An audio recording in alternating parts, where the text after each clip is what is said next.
చాతుర్వర్ణ్యం మయా సృష్టం గుణకర్మ విభాగశః తస్య కర్తారమపి మాం విద్యకర్తారమవ్యయం.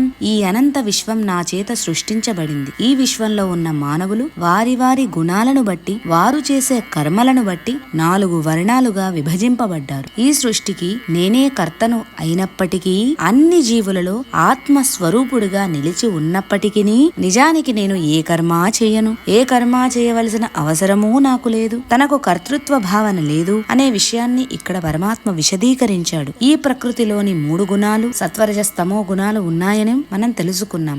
మానవులలోనే కాదు, జంతువులు, పక్షులు, చెట్లలో కూడా ఈ 3 గుణాలు నిగూఢంగా ఉన్నాయి. మానవులలో మాత్రం ప్రకటితమవుతున్నాయి. కాబట్టి వారి గుణాలను బట్టి వారు చేసే కర్మలను బట్టి మానవులను మాత్రం బ్రాహ్మణ, క్షత్రియ, వైశ్య, శూద్ర వర్ణాలుగా విభజింపబడ్డారు. ఇవి పుట్టుకతో వచ్చినవి కాదు, వారు చేసే కర్మలను